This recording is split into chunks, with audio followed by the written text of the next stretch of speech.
For the last year or so, I've been pretty consistent in championing Alexander Volkanovski's claim at possibly being the number one pound-for-pound fighter in the sport. Kamaru Usman, Israel Adesanya, these guys are incredible talents in their own right, of course. But I don't know. There is just something to be said for the level of technical mastery that Volk brings to the table, and how through that he's directly contributing to the growth and evolution of the sport. And after this third win, this most dominant victory against the legendary Max Holloway, I just think that he has progressed into another realm entirely. For a champion looking down on his contenders, there are only a handful of wins one could possibly get that hold as much weight as getting one over on a guy like Holloway. Adesanya has something similar with Whitaker. Usman has it with Colby. Victories that come against another athlete in your weight class who would, more likely than not, be ruling the division with an iron fist if it weren't for the existence of the champ who is marginally, or in some cases, considerably greater than them. And while I think there were a few reasons why Max's performance may have been off, possibly, it is beyond clear at this point that Alexander Volkanovski is the greater of the two. Over the 15 rounds we got, indeed there were some great moments for Blessed, especially in that second fight.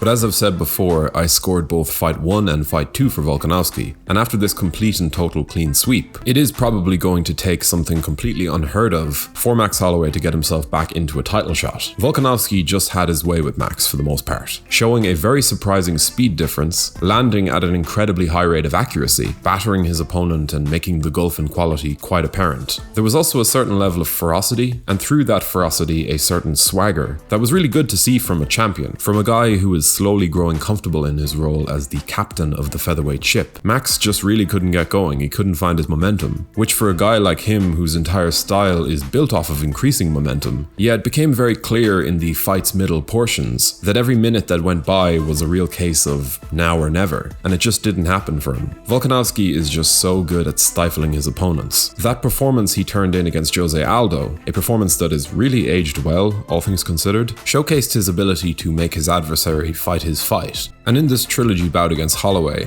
this was Volkanovski's fight in minute 1, minute 25, and in the majority of the exchanges that came between. With that, Volkanovski moves past this rivalry, or at the very least, puts it to bed as things stand, in a way that is totally definitive. And looking down the rankings, I think Josh Emmett stands out as the best pick as far as the next crack at the title is concerned. I know it's not the glamorous fight that the Max Holloway bout was, but in the interests of moving the division along, I think Emmett makes a lot of sense. But here's the thing, Volk has now officially made his interest in a move to 155 pounds clear, and with the title currently in a state of limbo, I think the man deserves to be considered for a shot. Of course, Islam Makhachev needs to get one too, and I would honestly prefer to see him be the one to take on Charles Oliveira. He has certainly earned that opportunity. But for Volk, who knows? Maybe a title defense against Josh Emmett would be the perfect stepping stone into an eventual assault on the division above. And I do think this guy is just a special fighter. One who will probably introduce an entirely new element to one of the best divisional landscapes in the history of the UFC. On a quick side note, if you're enjoying this content and would like to stay up to date with all of our weekly uploads, be sure to subscribe to the channel now, for we are the Sean O'Malley of MMA YouTube. Sure, it is taking a while for us to get to the top, but you'd best believe that we would deliver some huge punishment to any of these other MMA YouTube channels in a one-on-one fight, unless of course they kick our legs, taint our supplements, or walk eyeball first into our outstretched finger. We also have a Patreon account, so if you want to help in supporting the channel, there is a link in the description. The idea of seeing Alexander Volkanovski trying to handle Charles Oliveira's brand of chaos, or deal with Islam Makhachev's overbearing mastery of wrestling and grappling, all of a sudden I'm thinking about Alex as a potential addition to the 155-pound division. And I must say, he could well be just as big a threat to both men in Oliveira and Makhachev as they are to each other. I mean, look, he's not the tallest fighter in the world, but it's his prowess as a technician, his speed, his physical strength, his insane fight IQ, his ability to think and adapt while on the job. These things should help him in translating up to the higher division. I mean, I don't know if you've heard, but he did used to weigh 1,686 pounds back when he played rugby. And the idea of seeing Volkanovski daring to be great, to step up into the primetime division of the sport, to throw his name into the hat alongside all of these icons and future icons, that's where this man really could begin to take his legacy to another level. Because, and this is something I've been floating around in my mind for a while, but if you look at MMA as a constantly evolving sport and assume that today's landscape more often than not, is on average showing us the highest levels of the sport in its constant development. Volkanovski is right at the peak of that. He's already one of the most technically advanced fighters we've ever seen in MMA, and I do not say that lightly. I really think at this point, over the next 2 or 3 fights, we're going to see just how far Alexander Volkanovski can push this, because this performance should really stand as definitive proof of his placement among the all-time greats in terms of ability. Now, with an eye on a move to 155, we will get to see if he can carve out the same type of resume that would see him join the likes of George St. Pierre, John Jones, Anderson Silva, and so on. Again, that may sound premature, but I'm just setting the table for what may follow, because skill for skill, Volkanovski is already right there, relative to his overall competition, and his ability to put distance, considerable distance, between himself and his greatest rival. I'm now ready to fully step the Volkanovski conversation up to this next level. This is a generational talent, folks, and I think the time has come to start treating him like that. But what did you think of the featherweight king's masterful shutdown of the great Max Holloway? And as far as Volkanovski's future is concerned, who would you like to see him take on next? Do let us know your opinions in the comment section below, and if you enjoyed today's video, be sure to leave a like and a comment before subscribing to the channel so you can stay up to date with all of our latest uploads. Thank you for watching.